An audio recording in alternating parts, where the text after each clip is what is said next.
mixed adobo. Yan, mausok-usok pa po yan. Magkano Halo po sa net. mix adobo? Pagkakasama po yung kanin, 100, pero pag ulam lang 85. Meron po siyang isaw, baka, liempo, tas gwapong tindero. Yun, si Kuya Nas. Sarap ng bot.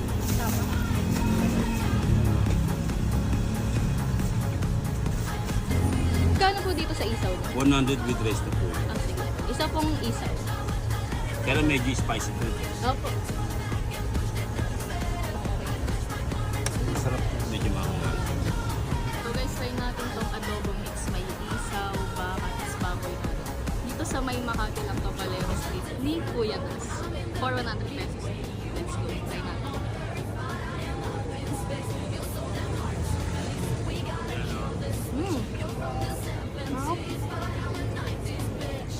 Itong adobo mix, tapos may isaw.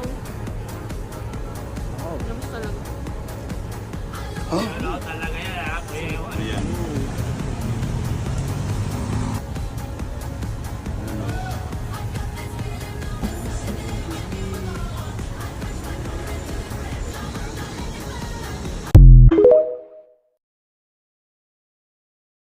Unlimited buffet with an array of different foods and cuisines, kibaw kung gahuwat jud mo mag-video ko ari. So for today's Kutom Diary, mga onta ari sa Vikings. I love buffets especially if dako siya, like daghan og options. And here I got to try so many different cuisines. First stop jud nako kung asa akong kwarta, naa sa meat. I can really say quality ang food dire, especially since they're cooking for a large portion and the staff was really nice and accommodating too. Sa akong first round, I really went for rice and some good meat. Akong favorite jud ani nila kailang lechon belly kay crispy jud siya and tender. Not gonna lie, murag sayop jud akong strategy ani, dapat later ko nag-meat. Pero na-excited ko kay sayo man ko naabot. Like nidagan jud ko sa tempura kay mo'y pirmi mahurot dayon. For me lang, the roast pork was not as soft as I wanted it, but still good naman. For drinks, of course, nag-coke ko. Naasa yung mga Japanese classics, and I went for the big guns. I really got a lot of salmon. Daghan pag klase-klase nga rolls. Japanese cuisine is definitely one of my favorites. They have more food pa jud, some dim sum, Chinese food, Korean food, tanan food, different seafood and no meat options. Naa pa sila sugbahanan, pizza, pasta, and so many drinks to choose from.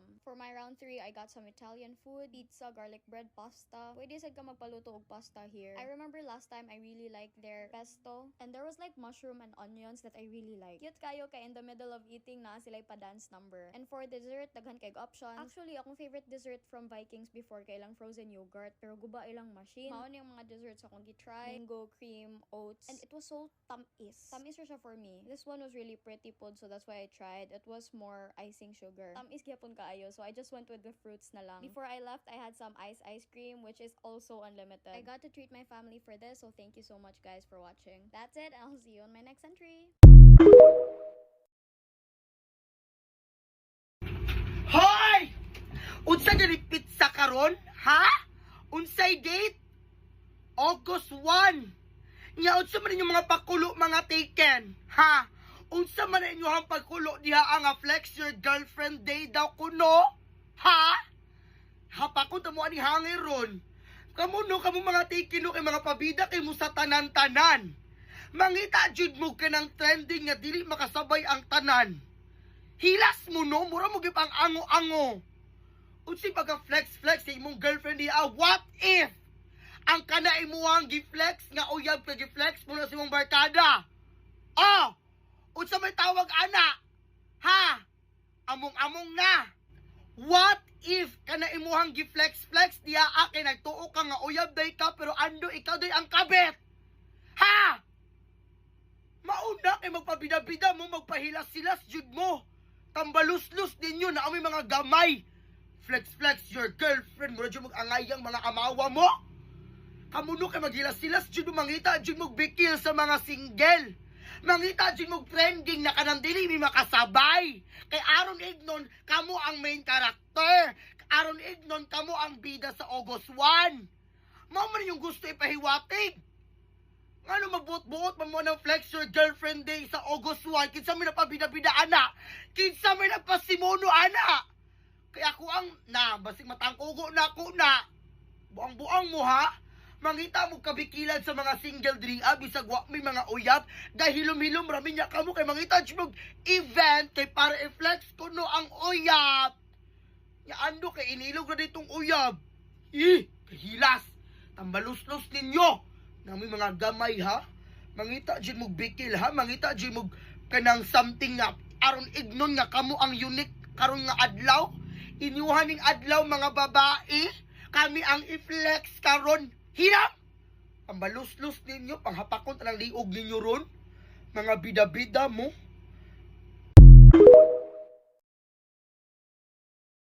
Another day, another snack bowl. Just started watching this series on Netflix called Untamed. Pigilan niyo ako sa comments kung dito maganda. Anyways, syempre kailangan ko ng snack. Kanina naghahapunan yun pinapanood ko. Ngayon, yun pa rin pinapanood ko. At di pwedeng hindi tumigil ngumuya.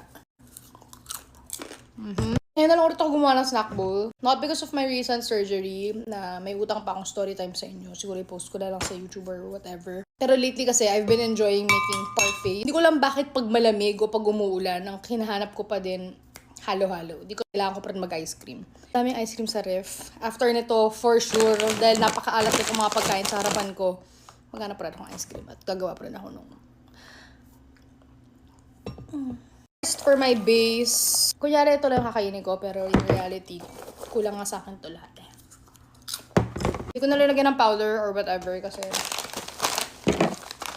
ito, dito ako kuha ng lasa. Next, let's add some chicharon. Kailangan kong panindigan tong bowl ko, okay? Itong mga sa gilid, mga totoong mauubos. So, siguro 1 minute lang. Next, crisscross. Alam ko, konti lang laman ito. At I don't think I've tried this flavor, so taste test. Sweet pepper steak.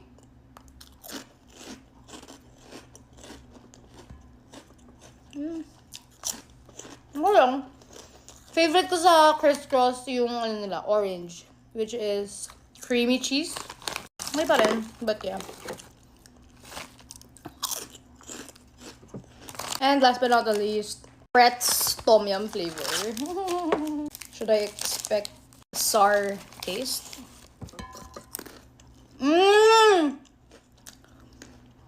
Ang galing. Kasi siyang sabaw. Masarap! Ito bubuhay nito.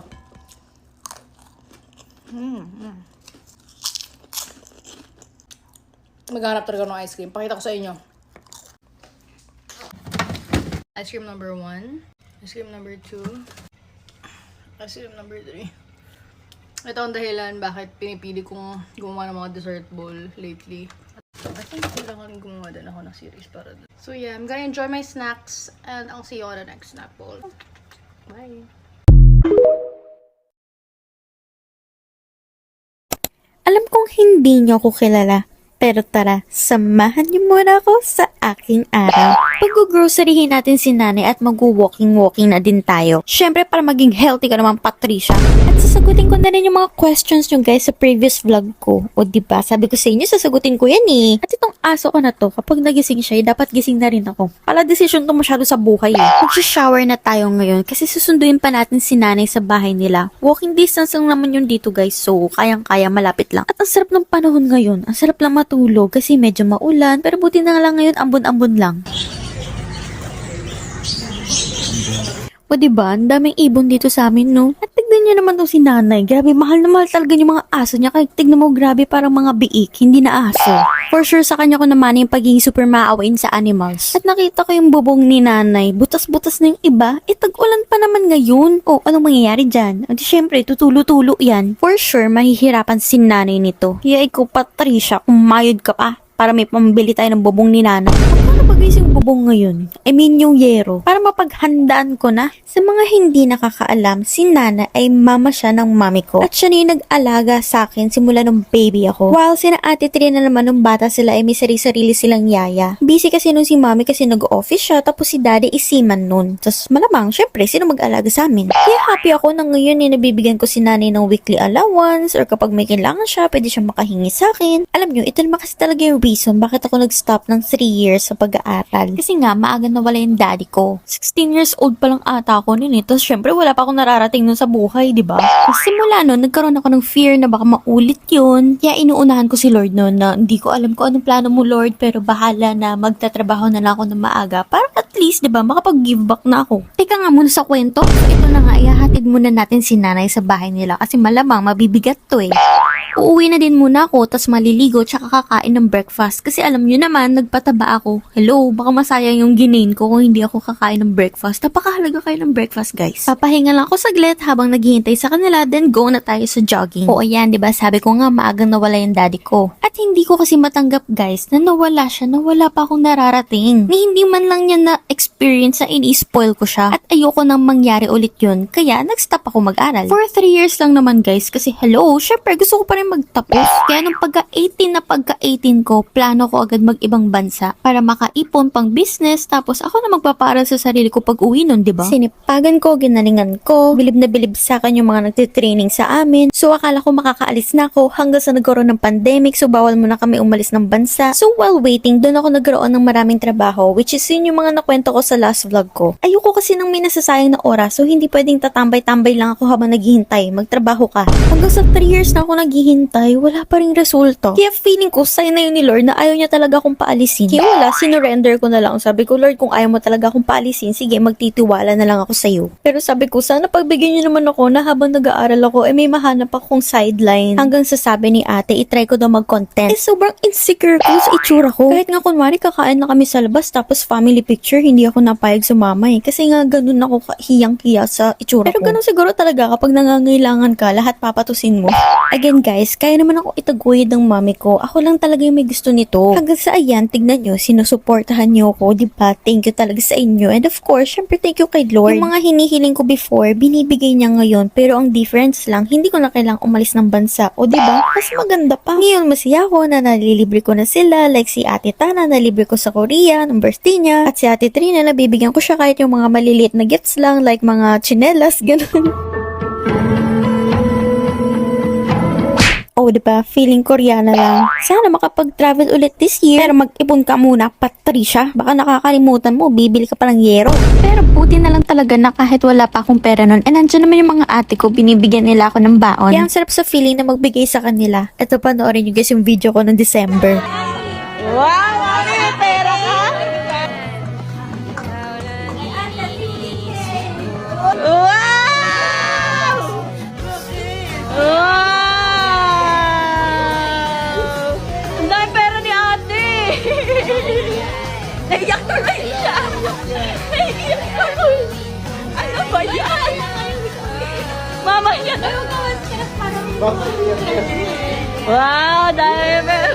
Naiyak! Thank you, Cha!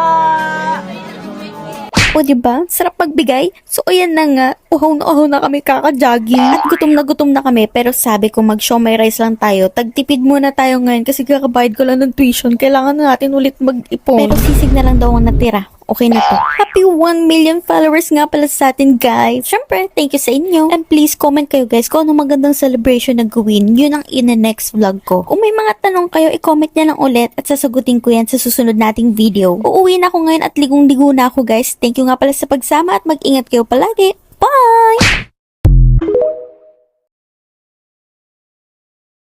O karon sa mga idol, mag-update ta sa kuha sa kong tropa. Pagkaswerte na lang yun ni ilang adlaw sa mga idol kay patinaghana yun ilang nakuha oy. Perting bitasa yun nako na sa mga idol kay wa gyud ko kauban na yung adlaw. Unsaon to man god natunong man gyud nato og duty. Hahay saya nga wala na puta katunong aning mga isdaa. Perting naghana ra bagini mga isdaa nga ilang nakuha sa mga idol. Naani siya dapit sa estimated 70 kilos more or less ang ilang nakuha nga isdang anduhaw. Gawas aning mga isdaa nga anduhaw sa mga idol. La pagid sila nakuha nga mga isdang bato. Sari-sari sa ning nga isda nga ilang nakuha diri sulod sa pong. Naisagol nga nokos, katambak, kitong, mulmol, maming ug uban pa. Unya ang nakalami pagid sa ilang isda nga nakuha nga katambak sa mga idol kay perting nagkuha na ra bagyon. Pagkaswerte na lang gyud nila sa mga idol, daghan gyud ilang nakuha karong adlaw. Karon pag yun literal nga karon pag nila nakuha perting labaasa pagid kayo ng mga isda. Unya dire jud ko malamian aning isda sa mga idol kanang isda nga anduhaw. Kay perting lamiya gyud kani siyang tinula oy. Pag natablatab guling sabaw na gumikas katambok ug kalabas. Sinabaw gyud ang pinakadabes ang tirada ng isda sa mga idol. Labi na gyud og karon pa nakuha ng isda. Na ayaw na gyud ninyo paugmaay kung magsabaw na gali mo. Kay kani magong isda humokon kung paugmaan pa nimo mura na siyang madubok. Unya kung wala pa pud mo kag tilaw o kinilaw na sa mga idol perting lamias at kayo ni kinilaw, oy. Sulay ra gyud ninyo og kilaw ni isda, di ba? Makaingon gyud mo, oy, tinuod ni gyud itong giingon ni Jogs Palahang. Bitaw sir mga idol, naibog gyud og lantaw ani mga isda kay sa giingon ko papeting lamia gyud kayo, oy, tanawon kay garimbo pag niya ang unod po. Kung gusto manggali mo mamalit ani mga isda sir mga idol, atuan na lang ninyo sa atong merkado kay tuan na ni dito. Unya dili pud gansi atong pag-anhe dire sa mga idol kay gitagaanon patag duha ka buok. Siguro na gyud atong tinulaan makahigop gitag lamian nga sabaw.